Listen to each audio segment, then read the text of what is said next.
Presented by South Country Co-op. This week, we're heading to the Bonneville Salt Flats, located just outside of Salt Lake City. That is like no other place on earth.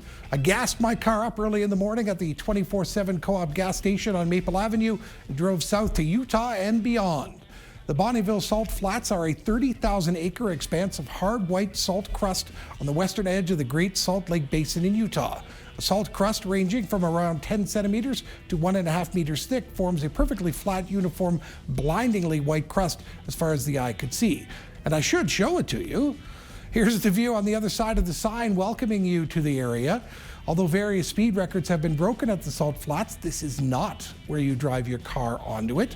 This is where you walk onto it. The flats are about 19 kilometers or 12 miles long and 8 kilometers or 5 miles wide, covering around 46 square miles in total. Visitors from all around the world have traveled to see this pristine, otherworldly landscape, including me. There's a lot of unique things that happen when you walk on the Salt Flats. First off, it's almost completely silent. Even with a 4-lane highway nearby, the area is very, very quiet. And it's white, as far as the eye can see, with the exception of the mountains that seem nearby.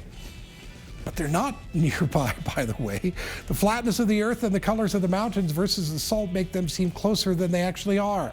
It is a very cool optical illusion that blurs the lines between sky, horizon, reality, and imagination. The coolest thing about the Salt Flats is how they change. This is how it looks when you first walk onto it, a little bit bumpy. This was first thing in the morning around 8 o'clock, just after the sun came up. And as you walk into the flats, and thousands of people have walked where I walked on this day, there are hardly any footprints. It was so weird, like even walking on a different planet. Yes, the terrain changes as the sun gets warmer and you walk to the flats and head toward the mountains.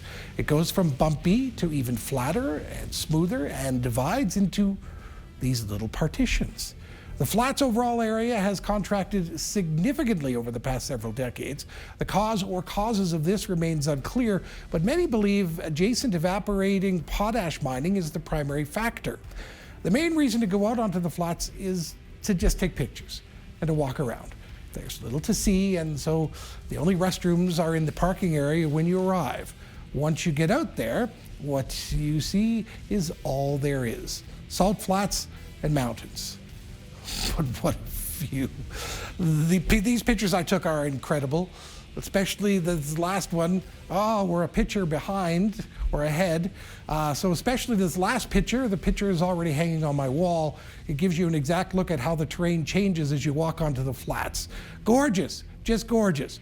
Just remember to stay hydrated, especially if you're there on a hot day. No, we're one ahead. Let's go back. As you might imagine, with an area so unique, there we are. This picture is already hanging on my wall. It's absolutely gorgeous.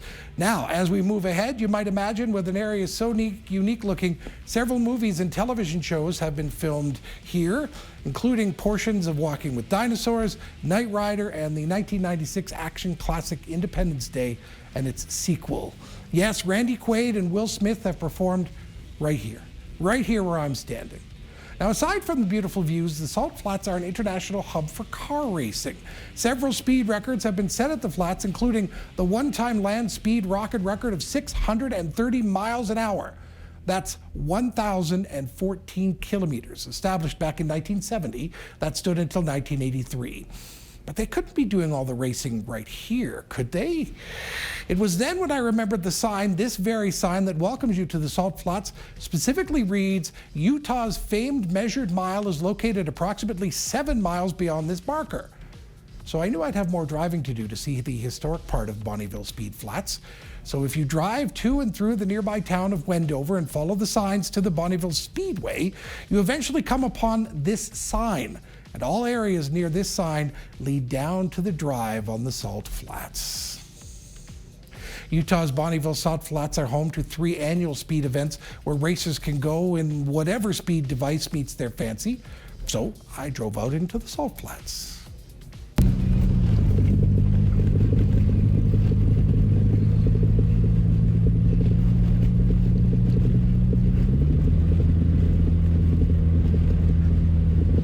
wasn't there to break any land speed records, although land speed and racing records have been set many times on the Salt Flats.